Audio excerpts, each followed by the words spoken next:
Ever wondered what your flight attendants are really talking about behind the galley curtain? Welcome to Two Guys on a Plane, your go-to podcast for an insider look at flight attendant life. We're your hosts, Rich and Drew, and we're here to tell you what really goes on at 35,000 feet. So sit back, relax, we're ready for takeoff. Passenger banned after fellow travelers had to restrain him with zip ties for violent outburst. Passenger allegedly stabbed 2 people with a metal fork. Flight attendants fired after refusing to fly on a bedbug plane. US-bound plane returns to Tokyo after man bites flight attendant. Yes, these are real headlines from actual news stories from the past decade or so. If you work in aviation or a frequent traveler, you know that we really can't make these kind of stories up. So today we are talking about all things aviation, but this time in the news.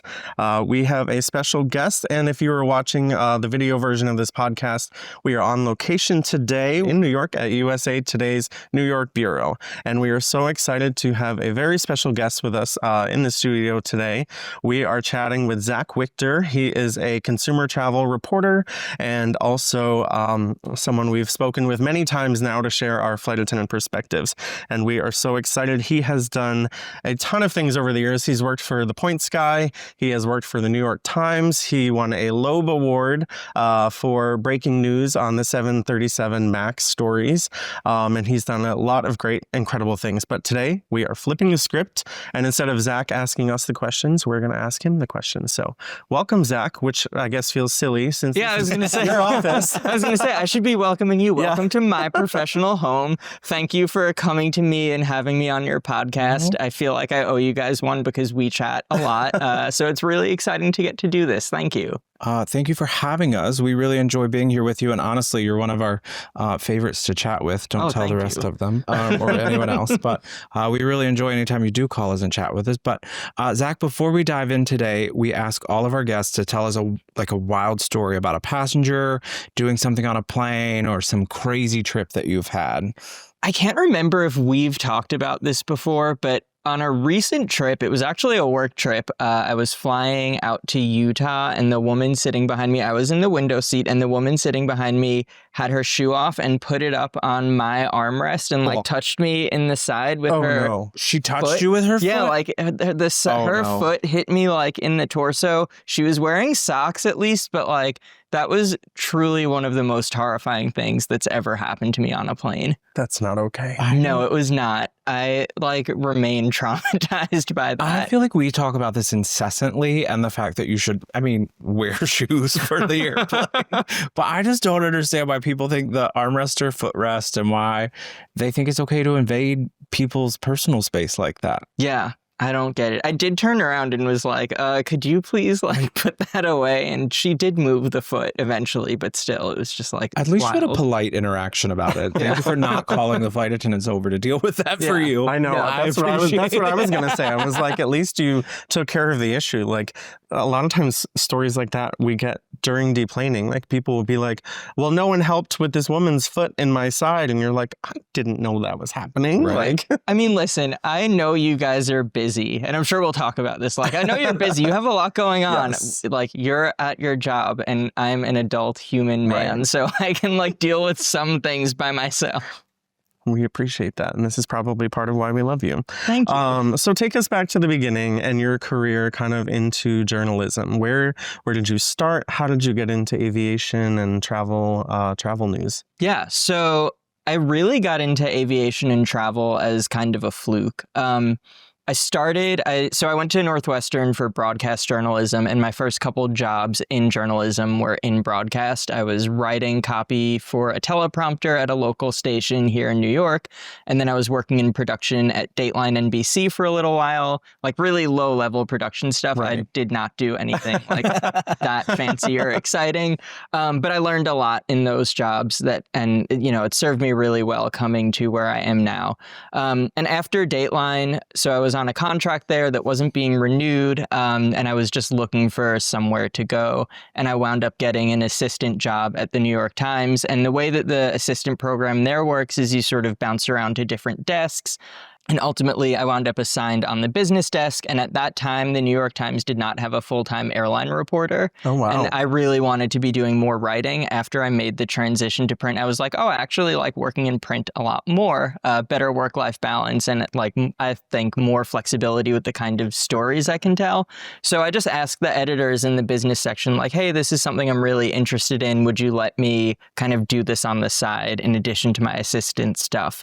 And they let me run with it. And that was in 2017. And I've been covering travel on and off since then. Wow. That's amazing. That is real. Yeah. Goes to show you never know until you ask. Yeah, Literally. yeah, exactly. So really like thankful for the editors there who supported me in that. And also just like, it's such a fun beat. I'm really lucky to get to do this. Right.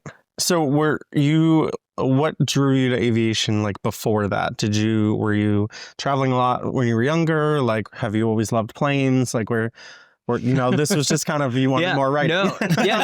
No. So by the time I was writing about aviation, I was interested in it. But I actually did not travel a lot as a kid. I was a really, really anxious traveler. I've written about this before, so it's not a secret, but my parents like had to dissolve Xanax in apple juice to get me on a plane as a very young child. It was like really bad.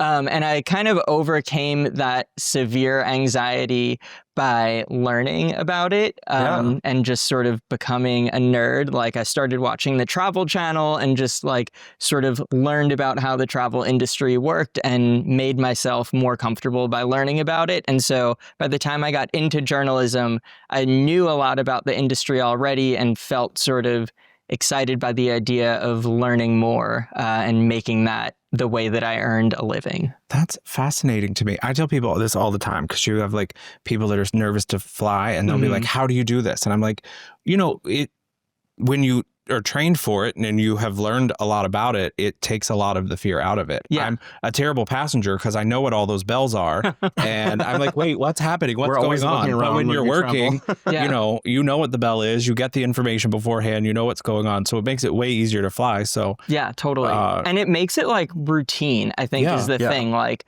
when you're anxious, anxiety comes when you feel like you're out of routine and you don't know what's going on. But like I've gotten to fly enough now that like I have my routine down and I know what to expect, and it's like become a place that I feel very comfortable.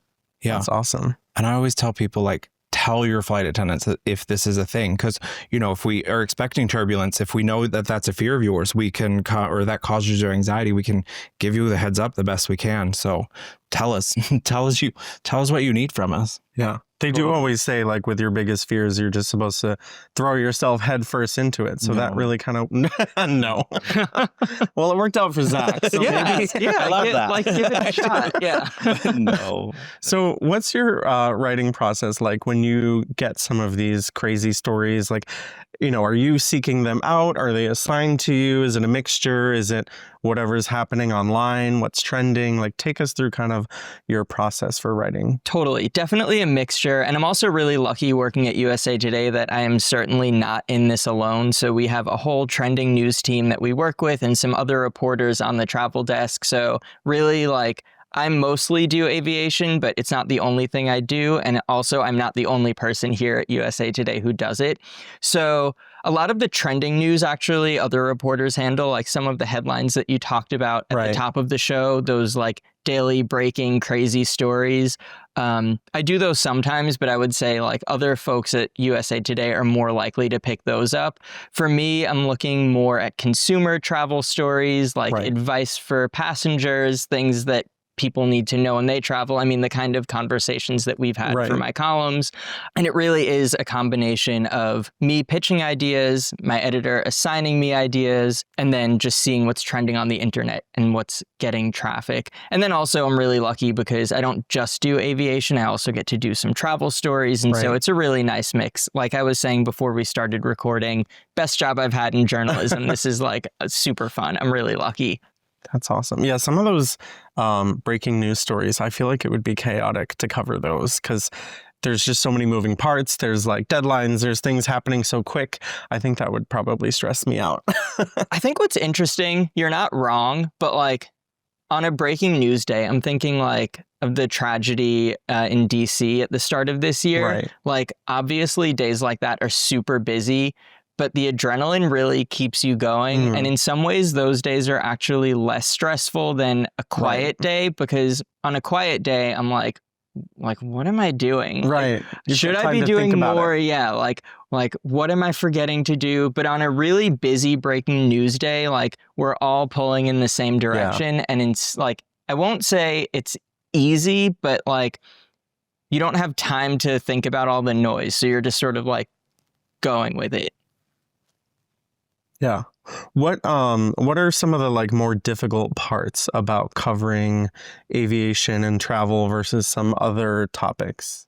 So it's a good question. I think one of the things that I struggle with is like when you know a lot about what's going on in the industry, like it can be hard to figure out what actually matters to travelers. Like, because once you sort of know about all of the background, like things that a person who isn't steeped in the airline industry, things that those folks think are a story, to me is just like, well, yes, of course, like this thing. But then also sometimes I wonder, like, is that dulling like my sense of what is important to people? So I think it's really like a balance of keeping on top of everything that's going on in the industry, but also keeping my finger on the pulse of like what travelers want to know about. So striking that balance and making sure that I'm being fair both to travelers, but also to the companies that I cover, because some of their decisions may not make sense to the traveler, but once you kind of know the background of what's going on in the industry, it starts to make more sense. I think that's so common with our job too as flight attendants. Like we definitely get that because, you know, a lot of people don't understand why flight attendants are doing what they're doing. And it's like when you know the backstory and the reasoning behind everything, it starts to make more sense. And that's one thing I give you props for. You're really good at balancing like, okay, we've got the voice of the passenger and why they're upset in this situation. We've got the voice of the crew members and why they did what they did in this situation. And then we've got the airline and what they're doing. And you're really good at kind of playing it fair, I would say, and like giving an honest perspective on things. And I think that's why we always answer your phone calls. I appreciate that. Yeah, no, I mean, I really I do put a lot of thought into that. It's like, I want to be fair to everyone, you know. Sometimes it feels like maybe I'm going to bat for the company, right? Because a lot of people, again, don't necessarily understand why certain things are the way they are. But it's like, once you really think about it, once you know, like, as we've talked about so many times, almost everything in aviation has a safety angle. So almost all of these like annoying things that passengers have to deal with are to keep us safe. And once you have that framework, I think it's easy to understand why these processes are the way they are. And so then it's a matter of like explaining it to the traveler and be like, no, this is important and here's why. Yeah.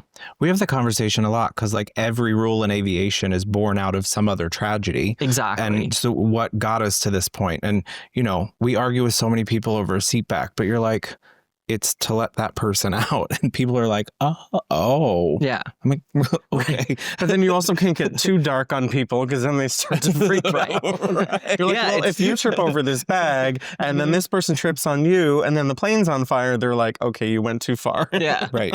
Yeah, it's a real balancing act, though. And like, I think, again, knowing the rules, like I think about this all the time, like the people who the second the plane lifts off from the runway, put their seat back, or like someone who tries to sneak their laptop out after the flight attendant takes their jump seat. I'm like, I know you think this isn't a big deal and it probably won't be, but like it could be. Yep. That exactly. I mean, that's why we end up coming across like we do to most people, because, you know, our brains, I tell people all the time, I don't do the job that I was hired for, right? Because like it's all safety minded, right? But I've never actually had to do the job that I was trained for. I serve sodas, but we're always thinking about that and how we would have to act if we were doing that job. And that's the thing people don't understand. And my computer's not that big of a deal. I have a deadline. I get that. Yeah.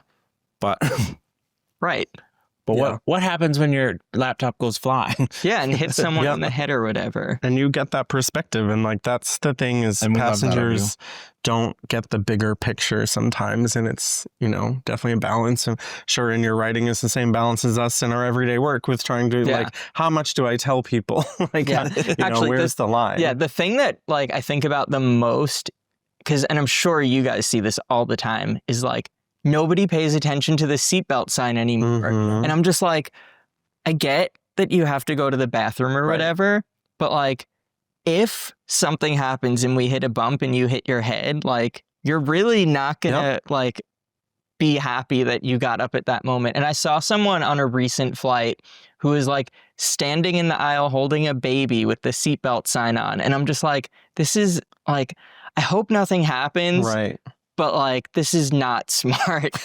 Right. And from our perspective, we're like legally required to tell you that the seatbelt sign is on. So if you get up or you call us over and say, can I go to the bathroom right now? Yeah. I'm legally required to tell you that the seatbelt sign is on. So why are you asking me? Right. If you're just going to disregard me anyways, why would you ask? And why would you create this tension on the airplane? Just Right. Yeah.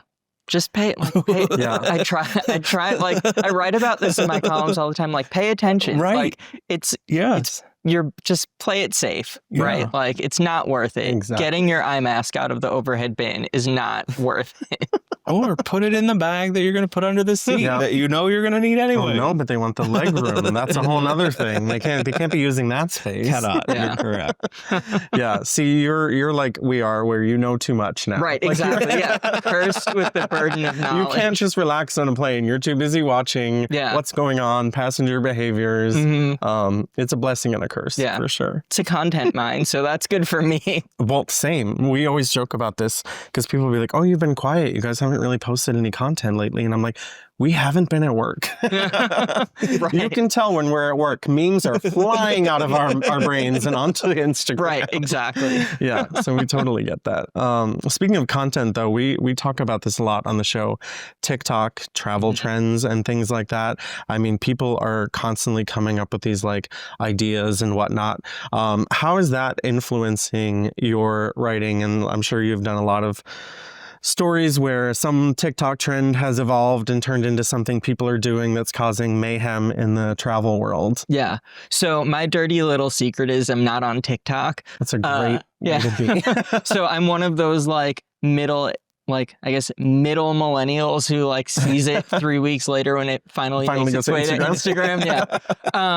But like certainly all of that stuff eventually filters through. And my kind of baseline position is I don't believe in a hack. Like I just don't think that there's really a way to hack the system. And so I think that all of these tricks are just kind of asking for trouble. And I spend a lot of time like talking to my editor about why they might not be worth covering, or if we're going to cover them, like there needs to be something in there about why it's a bad idea. Yeah, exactly. Yeah. I think that's a great perspective. Like, I remember I was on a flight, because we fly on our airline benefits, and it's like, if there's a seat, there's a seat. Great. You don't get a choice. And I was in a middle seat back from Europe somewhere, and there was a couple on the aisle and in the window. And when I sat down, they were like, no one's supposed to be here. And I was like, well, I'm here. Yeah. And I was like, do you guys want to like scoot over and sit together? And they said no. And they fought over me and passed things over me the entire time. And I was just like, these trends are so stupid. Like, someone told them to do this, right? And then no one will be in the middle seat and it'll be so great. And I was like, all it did was make me cranky. Yeah, exactly. I mean, sure. Like when my parents travel, they book the same way. They do like window aisle and then hope no one comes to the middle. But obviously like load factors are above 90%. So there's probably going to be someone there, and they, to their credit, like they move. I know other people who don't move, and I think that is unhinged. Yes. I will say that to their faces. Yep. I'm like, if you don't move, there should just be a rule. You don't get to talk to each other. Exactly. You're now strangers. You don't know each other anymore. Yeah, that's funny. So with the millions of readers that you guys have at USA Today, I'm sure people have a lot of opinions about the work that you're doing and the writing that you put out. What's that process like? Or are people constantly sending you feedback?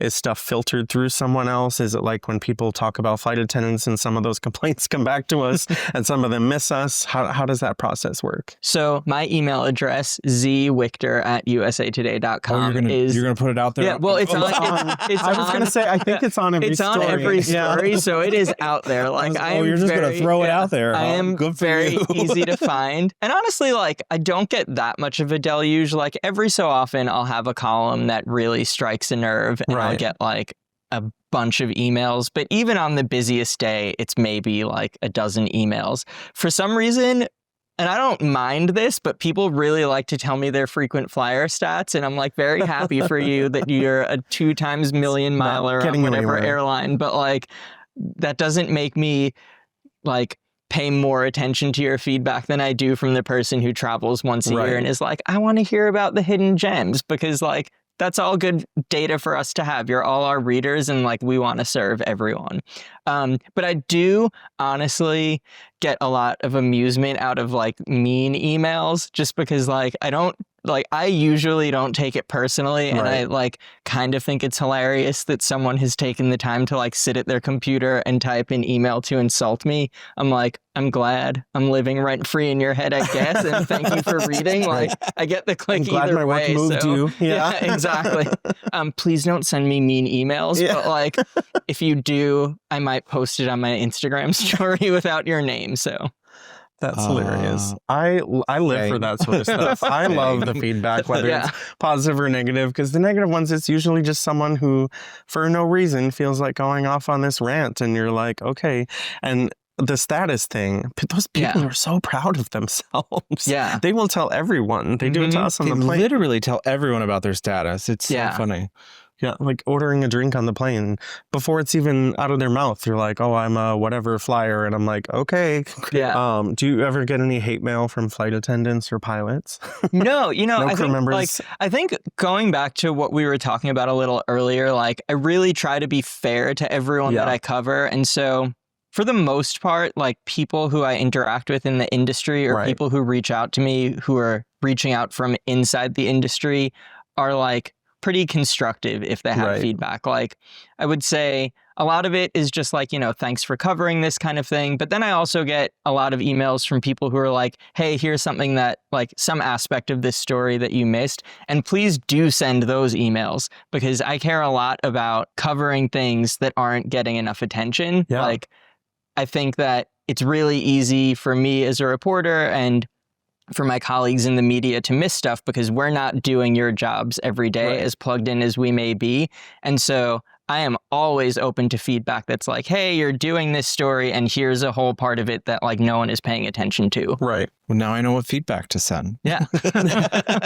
Speaking of stories that you have written, we wanted to talk about a few pieces that you've done over the years, and we have a bit of a variety here because you've done a lot of really good stories, and it's really hard to narrow it down with stories. But kind of taking it back, this was 5 years ago. You did a story called "The First Ever U.S. Flight Attendant Went to Work 90 Years Ago Today," and that was in 2020. And you have done a lot of work covering flight attendants, I feel like, over the years, but you must have done a deep dive in history for that. Anything about flight attendant history that surprised you there? I do remember it. So like, bringing that up, it's been a while since I've like thought about that story, but I do remember like early on, flight attendants were all registered nurses, which I think really goes to show kind of how cutting edge aviation was in the early days, and like people just didn't know what to expect from it. And then I read the book The Great Stewardess Rebellion and really learned a lot from that, just about like how important people in your profession are to the labor movement, and sort of not just in the aviation industry, but more broadly for workers' rights. And so, it's just like, I think, like you were saying before, people think of flight attendants as just like the person coming with their soda on the plane, but there's just like so much more to it. And I think I try to bring that out in the coverage that I do, that, again, like, you're safety professionals, that's the whole point. And I think like thinking about that nurse thing, like, that was the point from the beginning. Flight attendants are there to like keep you safe and make sure you get to your destination safely and alive. Both excellent goals. Yeah, one thing I thought was really interesting when reading that was a piece in there about like the initial flight attendants being nurses, like you said, but also like nurses and attractive women, because airline executives thought that people were terrified of flying, and they thought, well, this will comfort people. Right. And so thinking about that is kind of funny. When I think about today, I'm like, well, are we comforting people as much as we should be? I don't know, but yeah. Well, I think like flights were never designed initially to be as full as they are now. And so I think like part of what you guys do, that customer service aspect, is lost by default just because like there are more people than there ever have been on planes. And so maybe you want to give passengers more individual attention, but you have like 130 whatever other passengers to deal with at the same time. Well, that's the unfortunate thing too. Like, you know, when we have flights where we're wide open and there's, you know, say 4 of us working and you've only got 50 people, like you have time to stop and be like, where are you going? Like, what's your, you know, what's happening on your trip? And then they share some detail with you about how they're going through something. And like, you just end up really feeling like you can connect with people. And I think those are the moments, at least for me, I don't want to speak for everybody, but those are the moments I really enjoy the job, because it's like, I do like people at the end of the day. Yeah. I don't always get to see the best of them, but I do genuinely like people. So when you've got 200 people, there's nowhere to go, nowhere to hide, and everyone's wanting different things, it gets chaotic. But yeah, those little moments where we actually get to like care about people, I really enjoy. I think this is why I like flying the lead position, because you do, like, you're standing at the boarding door, you get to interact with more people, or you get a more personalized service. When I worked for an airline that had, you know, first class, I enjoyed working the first class cabin because there's less people and you have more time to like individualize and speak to and get to know people. And you're right. I mean, we just keep putting more people on airplanes. Yeah. And I mean, I think about this in my own travels too, because like, obviously I'm a pretty social person and I'm interested in the industry. So sometimes I'm like, oh, if I like get up to use the lav or whatever, like maybe I'll talk to the flight attendants in the galley. But then I think like, they just escaped all of us. Like, are they going to want me being like, hey, do you also live in Kew Gardens? Like, that's hilarious. I can't speak for all of them, but the majority of us, I would say, do enjoy when you come visit us in the galley. Like, if we're like not doing anything really, I mean, if you can see that this is the 5 minutes that I've gotten to eat lunch, then it's probably not the best time to strike up a conversation. But don't stick trash in my face while I'm eating. Yeah, I enjoy interacting with people a lot. I truly do. So if we're up there and you're waiting in line to go to the bathroom and we're up there chatting with each other, join the conversation, say hello, figure out what we're talking about. You know, we'll talk with you. I enjoy it. And come up with an interesting question. Not, is this your regular route? Do you just turn around and go right back? Right. I know you're coming up with an interesting question. For everyone else listening, come up with an interesting question. No, I don't live on the airplane. No, this is not my regular route. Probably is. Probably is. Probably is. That's funny. Another not specific story that you've done, but one that you've done many pieces on, and it's a huge issue in aviation, is accessibility. And I am super passionate about this because I started in special ed. That was my what I was studying in college and what my first job was. And seeing the way that the airlines don't accommodate people with disabilities infuriates me day in and day out. You know, whether it's like waiting on wheelchairs or the way that people are, you know, being assisted by airport workers, like there's such a lack of training and such a lack of resources. And you've done so many great pieces on this.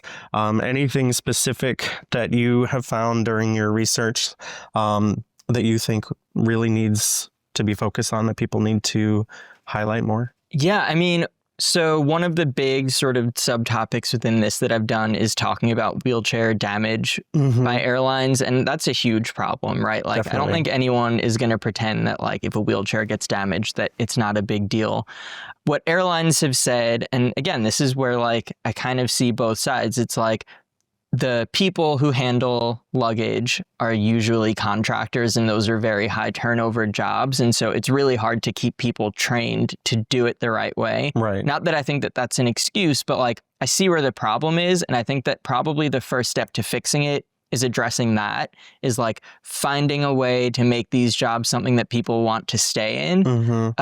Because if you have people who are doing it for a long time, as opposed to working there for 5 or 6 months and then moving on to do something else, like their training will come in, they'll figure out better ways to do it, and they'll probably develop like more compassion and familiarity with how to interact with those passengers. And so like I think it's as much a labor issue as an equipment issue.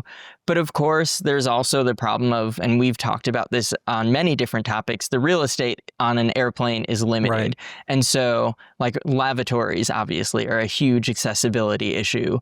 But as airlines try to cram more seats on the plane, the lavatories get smaller. Like, how do you make that accessible?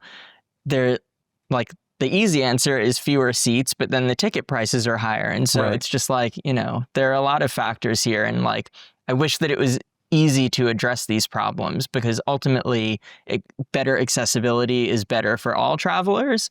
But I can see where the root of the problem comes from. And, it's not something that can be fixed overnight. Yeah, I think the frustrating part is like, the obvious bottom line here is money, like they don't want to lose money to do these things. And it's like, I get so frustrated with these corporations because I'm like, you could fix this. Like, you could definitely invest in ways to make these situations better for people. Like, I think about even on the plane, we've got onboard wheelchairs where we can assist passengers to the bathroom. And I feel like there's such a lack of training for flight attendants too, where, we've got our annual training and we have quarterly things that we do where we learn more about how to assist people with disabilities, but it's not enough.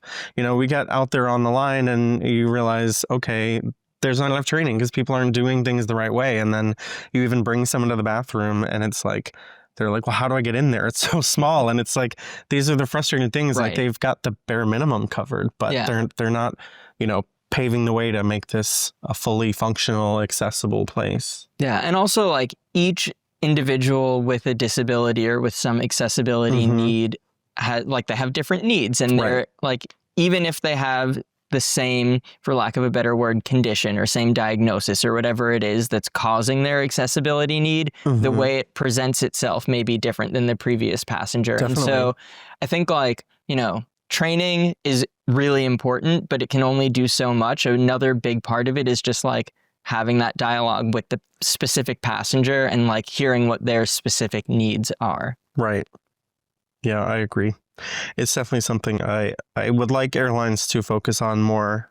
I know we've had a few airline CEOs listen to this podcast, so hopefully you're listening to this episode and hear us. And if you have any news, Z Wichter at USA Today. Exactly. Thank you. I hope there's a spike in your inbox the day this episode comes I hope out. so too. Like, this is honestly, like, it's a really important topic, and I think I've told this story before, but the reason that I started like thinking about this is many years ago, I took a family trip like with my parents and some cousins. The airline, we were meeting in an international location, and the airline that my cousin was flying on left his wheelchair at the departure airport. So we got to another country. He has cerebral palsy, and he didn't have his wheelchair when he got there. Unfortunately, like, we were able to make it work, and the wheelchair came a day or two later, but it was just like, it really opened my eyes where I was like, this is, if you depend on a wheelchair and you are kind of giving it, entrusting it to a company, and then they don't do the right thing with it, like, that really can mess you up. Yeah. It's an extension of that person. Like, it's part of them. To just throw it down a slide onto a ramp is like, you can't do that. Yeah, we've all seen those videos, right? Where they're just like chucking them down onto the tarmac. So the next story we have that you've done is why you can't just move to an empty airplane seat for free. This was a recent one. And I love that you're laughing already, because I was laughing reading it because I was like, yes, exactly. Like, this is one of those moments where what I was talking about earlier, where you like cover everybody's perspective really well. Yeah. You did so well in this piece, because I feel like there was someone you spoke to that referenced like, you could, like, last resort, talk to a flight attendant, but A, they're busy, and B, they probably can't do a whole lot for you. So I love this piece, but how was writing this one? Well, it's funny. So this is one that really struck a nerve, and I probably got more emails about this one than almost anything. But I mean, I enjoyed writing it, and I thought that the info is important. And like, again, it really comes down to safety first. Like, even though weight and balance on most planes isn't a huge issue, like, seat assignments matter. Like, I'm sure probably everyone listening to this has been on at least one flight where it's like, you got to move around or you have to do something. So like, I always emphasize that first. Like, everything in aviation has a safety angle. But then also, like, again, I feel like I'm going to bat for the companies here a little bit, but like, if they're selling these premium products and they're charging extra and they have people who willingly paid for that, like, you don't get to steal part of the benefit from them. So I don't know. Again, like, I just think the solution in flying mostly is throw money at the problem if you're really not happy with what. So true. Yeah. And so, like, I get that that's annoying. We all want to, like, fly first class on an economy budget, but that's, like, unfortunately just not how it works. Right. I think you're defending the passenger too, though. I mean, the airline obviously wins in that situation, but you know, I've had people be in like exit rows or whatever the premium seat is, and they're alone, and then someone's like, "Thank you, like I paid $150 to sit here," or whatever the case was, and they're like, "It's just, you know, sucks. It's not fair." And I was like, "You're right. It's really not." And so I definitely. Yeah, I mean, someone who I spoke to for that piece, I can't remember who said this now, so I apologize to that person. But they basically said, like, you know what it was? I think it was actually a tweet from United Airlines from like 2019 that I embedded in the story, where they were like, if someone paid for it and there's extra space, why shouldn't they be entitled to the extra space rather than like you who didn't pay for it getting like the benefit of that extra space that they sort of, you know, paid a premium to be near. So I get it. I think that that's a fair argument. Like if I paid $150 for an extra legroom seat and could get some extra elbow room, like why should the person who didn't pay get to move into that empty seat? I don't remember who made the tweet. I feel like it was an airline, but do you remember did you ever see this one where they like, it's like walking to a Toyota dealership and then being like, paying for the Toyota. I think that was like part of this same trying to drive off with the Lexus. Yeah, like, exactly. You do get what you pay for at the end of the day. Like if you want the premium seat, it was obviously available. Yeah. Pick it. Right. Exactly. It's probably cheaper if you do it up front too, because by the time you get to us, if we have to do it for you. Yeah. Oh, because you can do that on the plane. Yeah. Yeah. We don't have that power. Thank God. I don't want to deal with that. Right. Just one more thing. Yeah. Let me swipe your credit card for this seat. That just sounds like a really painful interaction with passengers. They already hate us. Like they already hate flight attendants. No. I mean, I'm sure some do, but not everyone. Probably not most people. Thanks, Zach. Yeah. Not everyone. Don't worry. I know like 3 people who like you guys. Count me in the family. Yeah, right. You have a lot of flight attendant friends, though, don't you? Or not as many as you'd think. No? I mean, like I said, I live in a neighborhood where a lot of flight attendants live coincidentally. But you all are busy. Like, yeah, that's for sure. Yeah. Don't I know it? Yeah. Another story that you did, this headline, reading this story just blew my mind. Sun Country flight diverted due to disruptive passengers ranting. And I feel like that's a very tame representation of what actually happened. When I was reading that story, I was like, this is just getting crazier and crazier. That was the guy who was like, the gays are giving me cancer, right? Yeah. Like radiating me. Yeah. And well, let me ask you about that. Like, what do you do if you have an absolute lunatic on one of your flights? Well, I'm going to hide in the lavatory. I mean, we learned so many de-escalation techniques, and sometimes they work and sometimes they don't. And so really it's just kind of trying to, isolate them a little bit so that they're not having other people participate, trying to calm them down in different ways. And then, eventually, last resort, call the captain, land the plane. We're not doing this anymore, right? Yes. I also hate to say this, but since COVID, like lunatics be lunaticking. Yeah. I feel like we're so much more guarded, and I feel like this is a part of like the customer interaction that I really despise at this point in my career, because we are so much more guarded because we start watching for that behavior very early now. It's true. You know what I mean? So like you look at us cross-eyed and we're like, you're going to be a problem. Right. Well, and I think that's why people, like passengers, don't understand this, but this is why we're so quick to remove people during boarding when we see the first sign of anything. Because it's like, this is only going to get worse as our altitude, increases, and we're in this cabin together and we have nowhere to go and nowhere to put you. So if we sense anything's even slightly off, we're like, you got to go, because there's nothing you can do. Yeah. I was flying recently and I had a passenger misinterpret a situation that I was having with someone else, and he was trying to start a riot on an airplane, and I was like, we got to go. And he was like, well, I was just talking to myself. And I was like, you weren't. You're literally trying to get this whole airplane full of people on your side. And when I close that door and they all come after me for something you misunderstood, and he was like, I don't understand why I have to go. I don't understand why I have to get off the plane. And I was like, and that, sir, is the problem. It's part of why you're leaving. Yeah, Right, literally exactly. the problem.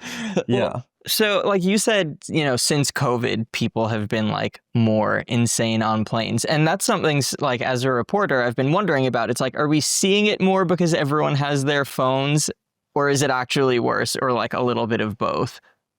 From the world's perspective, it's probably a little bit of both. You're probably seeing more of it because of the cameras and social media. It's way easier to get those things out of there. But from a flight attendant, and Rich can correct me if he feels differently, but I feel like the behavior has gotten worse in general. Yeah. I mean, the phone thing definitely is not helping because nowadays people are recording whatever's happening too. So that always escalates things in a way. But I mean, I started in 2013, and I would say up until COVID, it was very minimal with crazy passenger behavior. And now it's like, you land after a day of flying and you're like, oh, well, no one went crazy today. Yeah. So I would say it's a good day of flying. Like it's definitely happening more. And yeah, visibility is increasing because of technology, which is I don't know if it's a good thing or a bad thing. Probably a bad thing. Yeah, I personally blame TikToks. Everyone's told about these hacks and how to make things cheaper and get things better. And then when those systems fail, like flying is already stressful, right? Like I think people having control taken away from them always sets people like on edge. So then you like check in for your flight, you get through security, controls taken away, questions aren't answered right, you get to a gate, you're delayed, questions aren't answered right, and that just compounds, and people are way quicker to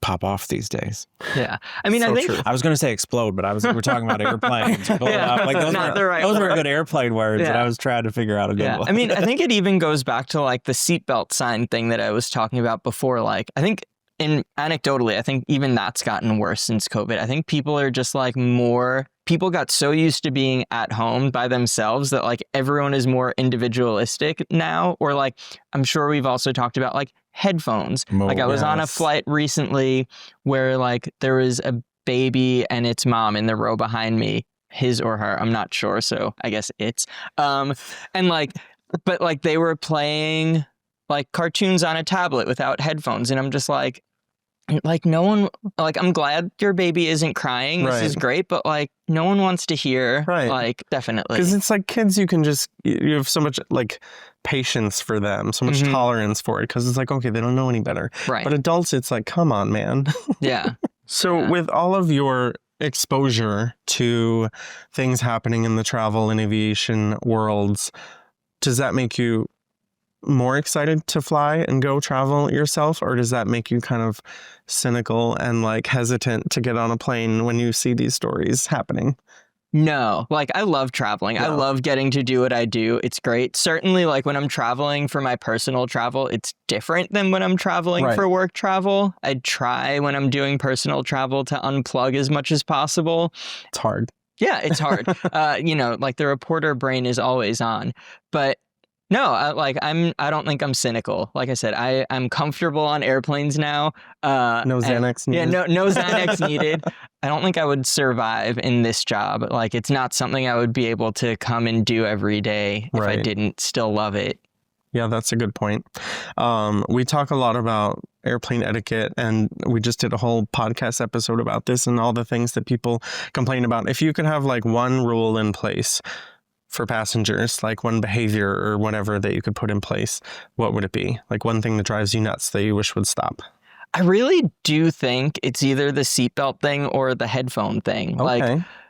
Okay, the headphone thing affects me more personally. Like, I really just want people to keep their noises to themselves. I also want people to be safe. And like, I wish that people took the seatbelt sign more seriously. And also like, if you're standing in the aisle near me and we hit a bump, like, I don't want you to fall on me. I don't want to like get hurt. I'm injury prone. So like, it will definitely be me who you're falling on, and I'm going to get hurt. So like, please sit down. Yeah, that's funny. I love that as a non-flight attendant, you're just as bothered by the seatbelt sign thing as we are. That makes me happy. I know that I'm probably like as a non-flight attendant, I'm probably in the minority about caring about that, Right. but it really bugs me.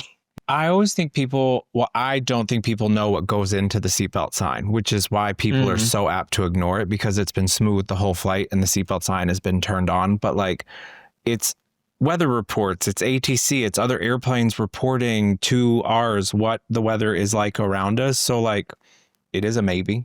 Yeah. But it's also, you're literally in the clouds. You don't know what those are going to do. You have a forecast coming at you from a lot of people, and it's like, this is the safest way to do it. It was on for a reason, but people are like, there was no turbulence. I'm fine. I can get up. I'm like, Yeah. Okay, sure. Yeah. Well, that was like 5 rules, not 1. I apologize, but like I said, I'm a rule follower, and so like I think all of this stuff matters. This is why we've done entire episodes on this topic, because it's hard to pin just one down. Yeah. So through your work, you've obviously, you said you didn't travel much before you started kind of in this travel and aviation content world, but what are some things you've learned over the years that changed the way you travel personally? Like, what have you seen or experienced through your work and been like, I should do this when I travel, or not do? Like hacks or tips. I know you said you don't believe in the hacks, but there are some tips that work. Yeah, no, it's true. You know, it's really weird because like, even though like I feel like traveling has become routine for me, I also don't have like that much of a set routine. Like I'm pretty go with the flow when it comes with travel. I guess like it's all pretty basic stuff. Like I try to pack pretty light. I really do my research about like where I want to sit on the plane. Like, you know, I'm a big like Aerolopa fan to make sure I'm not going to wind up in a windowless window seat if I'm on a long flight. Which is great, because that happens and people get mad about it. I would not want to be on the receiving end of the person who's like about to fly to Europe and be like, I booked a window seat and I don't have a window. Right. Like, luckily we don't see it too often. Yeah. I don't, like, the only plane I can think of right now where that happens a lot is the 737. And I try to avoid that plane like the plague. Yeah. Because it is the plague. Fair. But in terms of like advice or tips, I think it's really just like, be nice to people and be chill. Like, I get that flying can be stressful, but don't let your stress come out on the people who are there to try to make your trip easier. Like, yeah. And it goes such a long way too. Like Exactly. we tell people that, like, people always ask us, because, you know, it's kind of become trendy now to bring gifts or whatever, to flight attendants bring candy or gift cards or whatever. Yeah. And obviously those gestures are great, but we always tell people, like, you're gonna probably get just as much out of us if you like walk on, respond when we say good morning or welcome aboard, ask us how our day is going, or just generally be nice and not a pain, not in the way, you know, like, it's really that simple. Well, I guess that's one of the things, like, I always say hello. I'm like nice to people. And like, to me, that's just the normal thing to do. But then I'm reminded that like most people don't do that, which I think is insane. Because it's just like, if someone says hello to me and I'm literally standing there staring at them, like, am I just gonna keep? I'm not Gen Z. I'm not just like answering the phone and not saying anything. Like, it's amazing because like people, you know, like, the more you say to them, they just start turning away from you, and it's like, I can see you. Like, what are you not realizing? You're right now? you're not actually part of the furniture. Like. Yeah. Oh, also, I think just like we were talking about before, like when you're flying, it's hard because you might not feel like you're in control, but like, that's okay. Give up some of the control. It's okay. Like when I fly, no one likes getting delayed, right? But like, if there's weather or some mechanical or something else going on, like, it's out of everyone's control, and it just like, it's for safety and it is what it is. And just like, no amount of yelling at the gate agent or whatever is going to solve that for you. So just like, it's nothing you can do. Yeah. And truly, it sucks. Like, it's not fun being stuck in the airport. Like, I had a trip once. I was flying home from Cape Town via Atlanta, and it was supposed to be like a 3-hour layover. And my second leg was delayed, and it wound up being like a 7 or 8 hour layover. And I just wanted to be home. But it's like, whatever. Like, there's nothing I can do. I went and was like, could I get on an earlier flight to LaGuardia instead of JFK? And they were like, did you check a bag? And I said, yes. And they said, well, your bag is still going to JFK. And I was like, all right, I guess I'm staying here. Right. Like, and it is what it is. So yeah, it's so hard because like that's literally the best advice is like just let go of that control. Don't freak out over things. But in those moments, it's so hard for people to do. They just like have to let their anger out somewhere. Yeah. And we get that, but we talk about it a lot. Literally no one is happy about this delay. Right. The gate agent who just got their shift extended is not happy to be sitting there with you for 7 hours. Right. The flight attendants who were supposed to be home or to a hotel 12 hours ago are not happy about sitting there with you. So yeah. Especially if we're not getting paid for those hours that we're sitting in an airport with you. We're mad too. Right. Exactly. We're very mad. That's our biggest thing. Like, just be nice to the people around you because we're still going to be there when you get on the plane. Right. And yelling at us out in the boarding area because we're not leaving is not going to make us nicer to you when you get on the plane. I get like passengers need a reason. They need to know why we're delayed. And there are reasons where it was a crew delay, but it's usually because of we had minimum rest somewhere or there was an issue with transportation or something like that. But the way it comes out of like gate agents' mouths sometimes, just people assume, oh, well, the flight attendants didn't want to come to work Starbucks or whatever. Right, exactly. And I'm like, and they just immediately think we're the problem. And I'm like, we didn't do this. Like we're delayed, but we didn't do this. 9 times out of 10, your late arriving crew is because of a late inbound arrival. Right. Where they were flying in from another city or they're coming in from a hotel and their transportation somehow got messed up. Like, the one time we probably show up from home is not the one time you're delayed, I promise. Right. That's not us doing that. They'll say it's a crew delay. The late arriving crew means we are coming in from somewhere else. Right. We haven't gotten there yet. I had this happen recently too, and I was setting up the galley in the back during boarding, and this woman came to the back to use the bathroom, and as she's like going to push the door in, she goes, "It was nice of you guys to finally show up." And I said, "Oh yeah, well, we saw a cute cafe and we decided to stop for a nice lunch." Right. And she looked at me and I said, "It was really good."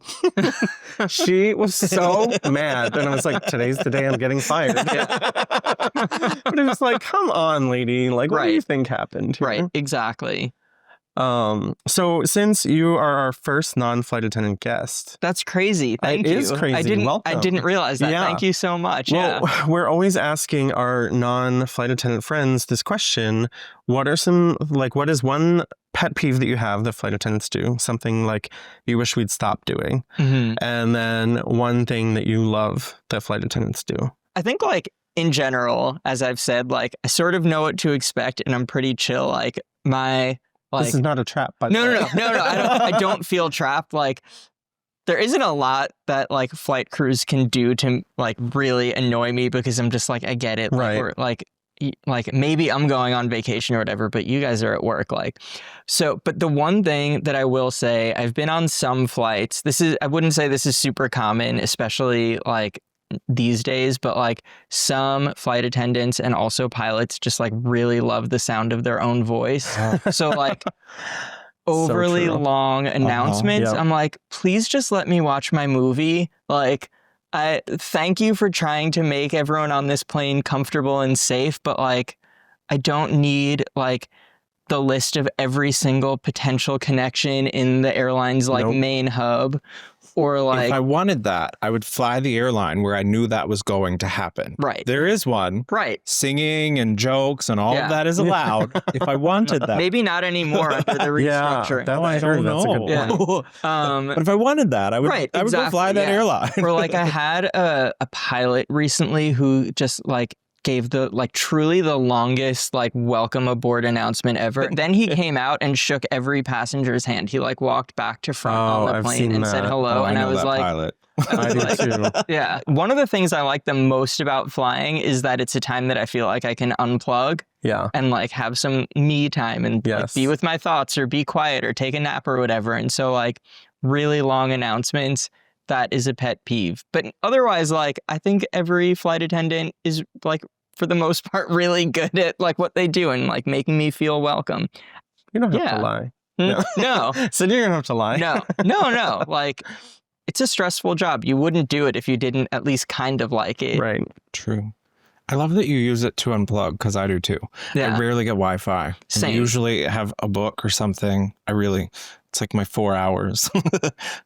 If you could no longer be in journalism, what would you be doing? Would you be a flight attendant? Maybe.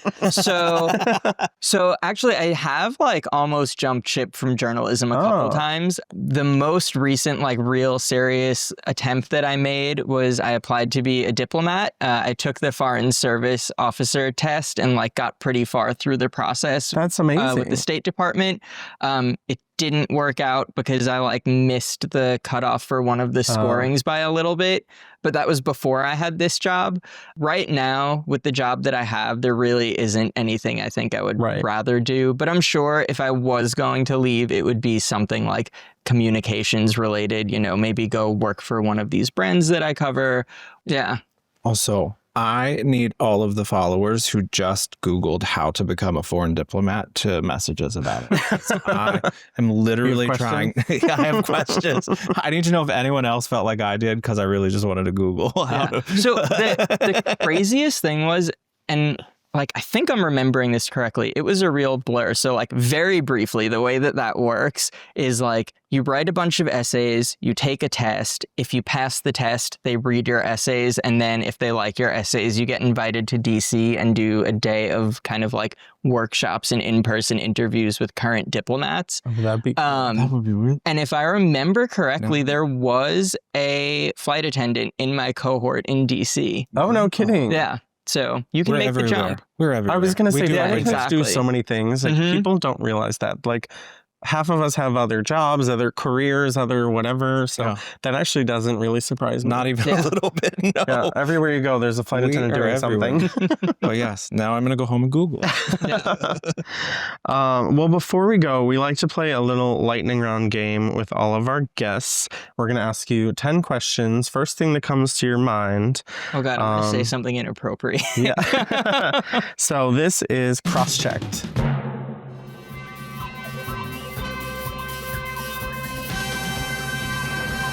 Okay, Zach, window or aisle? Window. Airbus or Boeing? It depends on like the plane type.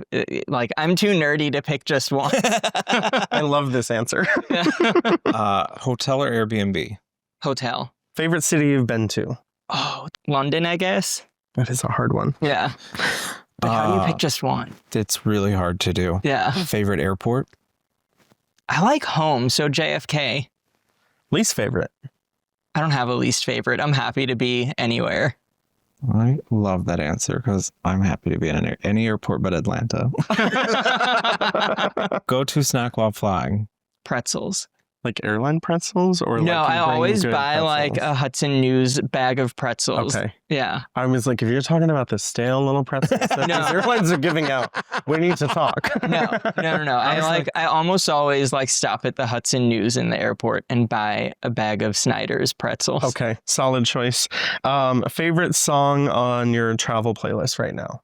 If I'm going to listen to something, it's usually oldies. So like some kind of Ella Fitzgerald, like chill. Love just that. Like put something in my ears and zone out too. Love. One item that's always in your carry-on? The like thing to clean my glasses. Like that little cloth to like clean my eyeglass lenses. Yeah. Love. Place you've always wanted to visit and haven't been to yet? Brazil. Ooh. Good choice. I like your answers. Thank you. Well, that's all we have for you today. But thank you so much for having us in your thank you guys. workplace. Thank you guys for coming to me. Yeah, this was great. We would do this anytime. Yeah, so, please. Yeah. It was a really enjoyable conversation. Thanks for letting us get to know you a bit better. I really enjoyed learning more about you today. Yeah, likewise. And we can't wait to read more of your aviation and travel consumer travel news articles. You'll be in it. So. Call us anytime. Yeah, thank you. Same. Have me back on. I'd be happy to do it. Awesome. Thank you. Well, friends, join us next time for more humor, heart, and stories from our beverage cart. This episode was brought to you by Staff Traveler, the #1 non-rev app. If you travel on standby tickets and are looking to make your journey easy and stress-free, check out the Staff Traveler app in the Apple App Store or Google Play Store. Visit stafftraveler.com/2guys to learn more and sign up. An Ironic Media production. Visit us at ironickmedia.com.